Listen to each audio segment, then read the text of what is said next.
স্বজনরা যখন দূরে থাকে তখন তাদের জন্য উপহারের জিনিস পাঠানোর আনন্দটাই আলাদা। তবে আজকের আনন্দটা একটু বেশি, কারণ এক পার্সেল যাবে বিদেশে, অন্য পার্সেল আসলো ঘরে। তবে এক পার্সেল বিদেশে কার জন্য যাবে, অন্য পার্সেল কি এলো ঘরে, হাতে সারাদিন কি কি করলাম, কোথায় গেলাম ছেলেকে নিয়ে, কি কি কেনাকাটা করলাম, সবকিছু নিয়ে থাকছে আমার আজকের ব্লগটি। আসসালামু আলাইকুম এভরিওয়ান, কেমন আছেন সবাই? আমার আরো একটি দৈনন্দিন সুন্দর ভিডিওতে সবাইকে সুস্বাগতম। সকাল সকাল কড়াইতে চড়িয়ে দিলাম আমার পছন্দের একটা খাবার, এই যে খুদের ভাত। সাথে করবো এই যে ঝুরা ঝুরা ডিম ভাজি। তো আমরা প্রায়শই দেখা যায় খুদের ভাতের সাথে ডিম ভাজি করলে এরকম ভেঙে চড়ে দেই।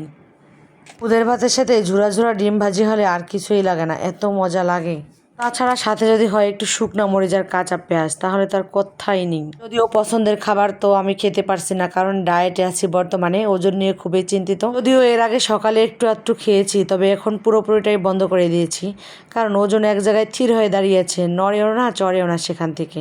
সকালবেলা একেবারে টোটালি আমি ফাস্টিং করা শুরু করে দিয়েছি। তবে বাচ্চাদেরকে খাইয়ে দিয়ে চলে আসলাম পেকিং এর কাজ শুরু করে দিতে। আমার হাজবেন্ড আর দেবর দুজনেই বিদেশে থাকেন, তো হঠাৎ খবর পেলাম আমাদের একজন সুপরিচিত লোক যাবে বিদেশে। তাই আর একদমই দেরি না করে তাদের জন্য প্রয়োজনীয় কিছু জিনিসপত্র সুন্দর করে প্যাকিং করছিলাম। প্রবাসীদের কাছে দেশের যে কোনো জিনিসই কেমন যেন আবেগী, মনে সেগুলো খুব যত্ন করে গুছিয়ে পাঠানোর আনন্দটার অনুভূতিটাই অন্যরকম।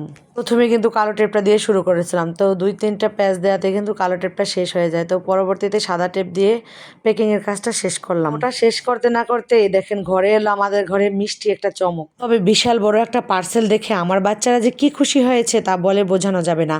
তো নিজেরাই কিন্তু আগ্রহ করে দেখেন পার্সেলটা কিভাবে তড়িঘড়ি করে খুলতেছিল। তবে আমাকে তো পার্সেলে হাতেই দিতে দিচ্ছিল না, এমন খুশি হয়েছে। তো যাই হোক, পার্সেলটা ওদেরকে দিয়ে খোলালাম, তারপর ভিতরে কি আছে দেখে আমি একটু খুলে পার্সেলগুলো খুলতে না খুলতে ঢাকনাগুলো সরিয়ে দেখলাম যে সুন্দর সুন্দর দেখেন নকশি পিঠা, মনের মাধুরী মিশিয়ে এত সুন্দর ডিজাইন করে দেখেন নকশি পিঠাগুলো বানানো হয়েছে। একটা বাটি তো খুলে দেখলাম, তাছাড়া কিন্তু আরো দুইটা বাকি আছে বাটি খুলতে।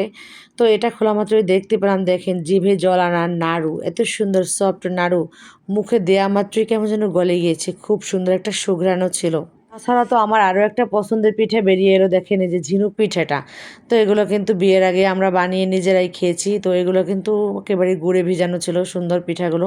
বাচ্চারা খেয়েতেও খুব সুন্দর রিভিউ দিচ্ছিল যে খুবই খুবই মজা। সব কয়টা পিঠার ভিতরে আমার কাছে ঝিনুক পিঠাটা খুব মজা লাগছিল, আর মিষ্টিও একেবারে কম। তো এই পিঠাটা আমি সানজিদা নকশি পিঠাঘর থেকে নিয়েছিলাম। তবে আপুর এই পেঁয়াজের পিঠাগুলো কিন্তু খুবই খুবই মজা। পিঠা খেয়ে এদিকে তো আমার সব রান্না বান্না হয়ে গেল, দেখেন রুই মাছ দিয়ে আলু দিয়ে রান্না করছি, এদিকে করছি পাতলা ডাল। বাচ্চাদেরকে গোসল করিয়ে একসাথে সবাইকে এক টেবিলে খেতে দিয়েছি। আর অন্যদিকে তো আমি অনেকগুলো কাপড় চোপড় ধুয়ে নেড়ে দিয়েছি। বৃষ্টি দেখতে দেখতে একটু রোদ দেখলেই মনে হয় কি ভিজা শুকনা ঘরে যত কাপড় চোপড় আছে সব ধুয়ে নেড়ে দিই। ঘরের সমস্ত কাজ শেষ করে দুই ছেলে মেয়েকে নিয়ে চলে যাচ্ছে এখানে একটু মার্কেটে কিছু কেনাকাটা করবো বলে। কয়েকদিন ধরে বাজারে যাই না, তো কয়েকদিনের কেনাকাটা আজকে একদিনে করে নিয়ে যাব। তাছাড়া আমার ছেলের জন্য বেশ কিছু হালকা পাতলা গরমের ড্রেস কিনবো, তবে আজকে সে নিজের ড্রেস নিজেই কিনবে। তো রিক্সা থেকে চৌরঙ্গি নেমে আমরা যাচ্ছি ভিআইপি গ্যালারির দিকে। তো সবসময় কিন্তু আমার বাচ্চাদের ড্রেস আমি এখান থেকেই কিনি। তো সবসময় ভাইয়ের কাছ থেকে কিনতে কিনতে একটা অভ্যাস হয়ে গেছে। তাছাড়া দাম টামে সুন্দরবনে আমার সাথে, তারপর ড্রেসগুলো খুবই ভালো। তো সবসময় এই জন্য এখান থেকেই কেনাকাটা করা হয়। তবে আজকে আমার ছেলেটা বেশি একটু খুশি খুশি ড্রেস কিনে দেবো এই জন্য। তবে অন্যদিন কিন্তু ভাইয়ের ড্রেস কিনলে বোনও কিন্তু বায়না করে, তবে আজকে আমার ছেলের কেনাকাটাই করব। তো আজকে আমার মেয়ে খুবই শান্ত আছে, বলছে যে না ওকে কিনে দাও, সমস্যা নেই, আজকে আমি নিব না। তবে আরও কিছু কেনাকাটা আছে, তবে আজকে ছেলেকে ঠান্ডা করতে আর খুশি করতে আগে ছেলের বায়না অনুযায়ী কিন্তু এই দোকানে নিয়ে আসলাম ওর পছন্দের ড্রেস কিনতে। তো এই যে সাইজ টাইজ সব কিছু ঠিকঠাক করে যে কয়েকটা ড্রেস কিন্তু পছন্দ হয়ে গেলো, মেঘি হাতার গেঞ্জি। তো কাপড়গুলো কিন্তু খুবই সফট ছিল, তার সাথে কিন্তু এই যে প্যান্টও পছন্দ করতেছে আমার ছেলে। দেখেন একটা একটা ঘুরাই ফিরাই কিন্তু দেখতেছে কোনটা নেওয়া যায়। যদিও ড্রেসের সাথে প্যান্টগুলো পুরোপুরি ম্যাচিং হয় নাই, তারপরে একটু একটু ম্যাচ হয়েছে, তো সেগুলোই কিন্তু পছন্দ মতো নিয়ে নিলাম। তারপর চলে আসলাম চৌরঙ্গির এই মোড়টায়। তো এখানে কিন্তু নতুনত্ব কিছু কিছু ফল দেখা যায়, তো এই দেখতেই পেলাম অরবড়ই। তো এই টক মিষ্টি অরবড়িটা কিন্তু আমার বাচ্চাদের খুবই পছন্দ। তো এখান থেকে আমি কিছু অরবড়ি নিলাম। আমলকি দেখে আমি তো ভাবলাম যে বড়ই, তো এদের বড়িটা দেখেই কিন্তু প্রথমে চলে আসলাম, দেখি যে আমলকি। তো আমলকি আমার অতটা পছন্দ না। আর দেখেন ড্রাগন ফল, তো ড্রাগন যেহেতু আমার গাছে আছে, তো ড্রাগন আর নিলাম না, শুধু অরবড়িটাই নিলাম এখান থেকে। তো তারপর চলে আসলাম একটা দোকানে যে ফাইলপত্র কেনার জন্য। একটা সময় পরীক্ষা দেওয়ার সময় এই ফাইল কিন্তু আমরা নিয়ে যেতাম, আর এখন নেই কেন জানেন? এখন নেই, ঘরে কাগজপত্র আছে প্রয়োজনীয়, তো সেগুলো রাখার জন্য এখন এই ফাইলগুলো ব্যবহার করি। তবে এখান থেকে বাচ্চাদের কিছু রং পেন্সিলও নিলাম, তো একজন নিলে কিন্তু আর একজনকে দিতে হবে।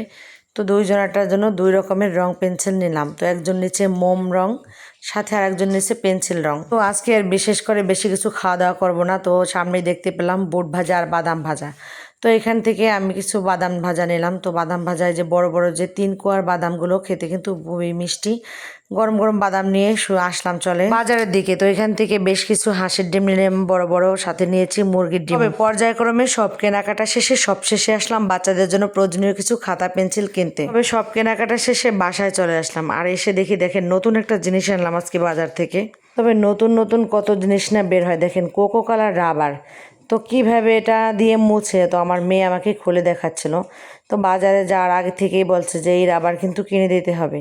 আমরা যখন মার্কেটে কোনো কিছু কেনাকাটা করতে যাই তখন কিন্তু হিসেবের বাইরেও কিন্তু বেশি খরচ হয়ে যায়। তবে জীবনে এই প্রথমবার অলৌকিক কিছু ঘটে গেল আজকে আমার সাথে। এত কিছু কেনাকাটার পরেও ব্যাগে করে আজকে অনেক টাকা ফেরত নিয়ে আসলাম।